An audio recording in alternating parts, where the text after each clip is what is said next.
Hey everyone, Macca here playing Call of Duty Black Ops 7 Zombies, and in this video I'll show you how to do the Secrets of a War Hero mini Easter egg. This also unlocks an achievement or trophy called Good Soldiers. Step 1 is you have to be playing as the operator Dempsey.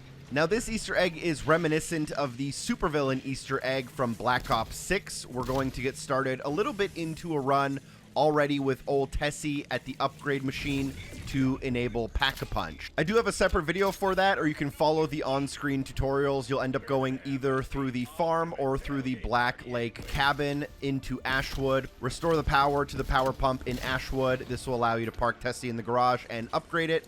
And then I would also recommend that you get a Pack-a-Punched weapon, at least tier 1, maybe tier 2, and you're going to want some decent armor just because the upcoming fight is not necessarily that easy. It's okay if you take a few rounds just to get kitted out, or grab some gobble gums to make it a little bit easier. From Ashwood, you're going to want to make your way past the graveyard, past the exit, past the crashed plane, past the Cosmodrome, and then you'll end up in the crashed rocket area.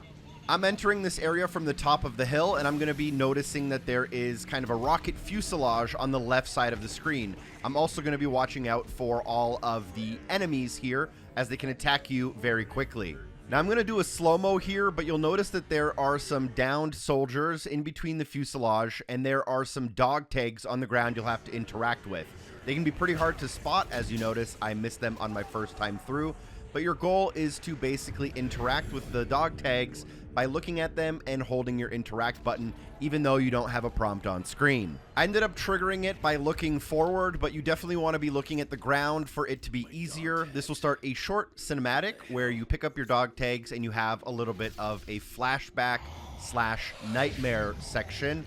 This is going to take you about 3 to 4 minutes, and if you complete it and survive, you will get a mini Easter egg and then also unlock the achievement or trophy. So let me guide you through it a little bit. You'll notice that there is a black ball kind of orb, and you basically just want to follow this. There will be some scripted dialogue you want to listen to. There are free weapon ammo crates you can always refill during this section, and whatever armor you brought in with you is the armor you'll have available to you.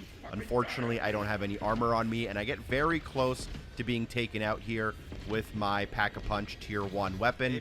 I recommend maybe getting something a little stronger if you have the time and resources.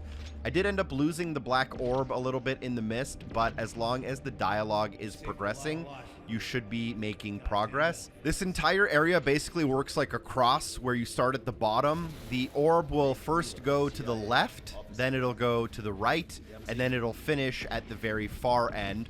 So your first flashback happens in the area to the left. There's another flashback near a tree to the right, and then there's a temple at the far end where you'll have your final flashback.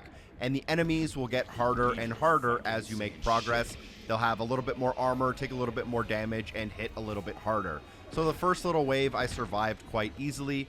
The second one also pretty easy. But the third wave at the temple can get a little bit tricky, as there's not a lot of room and places to rotate and chain the zombies as you might be used to. You don't really have to worry about getting lost in this area, as it's pretty small, and zombies will only spawn as a part of a wave as you're making progress. So even if you get a little bit lost, you won't really have any penalties at all.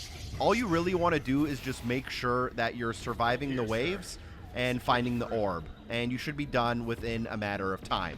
This is my final wave coming up here, and as I said, it does get a little bit spicy. I got attacked from the back. Zombies spawned in. They're pretty quick and have a lot of armor, and they were able to get 2 quick hits on me without my armor on, and that was almost more than enough to get me downed and out.